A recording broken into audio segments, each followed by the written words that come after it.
Faut-il investir sans cesse dans de nouveaux outils de production? La modernisation des installations agricoles, c'est une question préoccupante pour tous les agriculteurs. Et l'association Alizé, créée par les chambres d'agriculture de l'Aube, du Loiret et de Lyon, organise jusqu'au 12 février prochain plusieurs journées destinées à l'avenir des agriculteurs. Objectif, justement, promouvoir des actions pour renforcer leur compétitivité. Aujourd'hui, ça se passait à Pouilly-les-Giens, près de Giens, dans le Loiret, avec la modernisation des installations de traite pour les vaches. Reportage de Jean-Pierre Aubry et de Grégoire Réchois.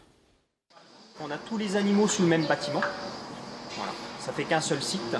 Au niveau organisation du travail, c'est quand même un des gros points forts. Comment être performant dans la production de lait avec une qualité optimale? C'est le but des journées organisées par les chambres d'agriculture et l'association Alizé des départements du Loiret, de Lyon et de l'Aube. Et c'est dans cette exploitation en GAEC de la région de Giens que ça se passe. Ici, les trois associés ont refait toute l'installation en 2001 pour apporter un certain bien-être aux 70 vaches laitières.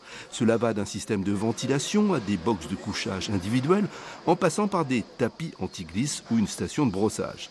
Mais le top du top, c'est ce robot qui permet de traire chaque vache à son rythme et de contrôler sur ordinateur la qualité du lait et la bonne santé des animaux grâce à un récepteur situé sur chaque collier. L'avantage du robot, c'est que ce sont les vaches qui vont se faire traire d'elles-mêmes.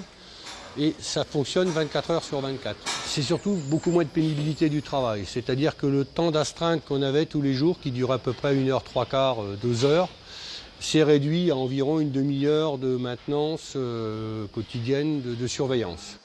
L'autre question qui préoccupe ces éleveurs qui produisent 10 000 litres de lait par an, c'est la fin des quotas au 1er mars prochain. Désormais, chaque producteur devra signer un contrat de 5 ans avec une laiterie qui portera sur les volumes et pas sur les prix. La crainte qu'on peut avoir éventuellement, c'est qu'on aura plus un volume qui sera attribué par entreprise. Une entreprise qui aura des capacités à se développer pourra proposer peut-être plus de contrats aux producteurs.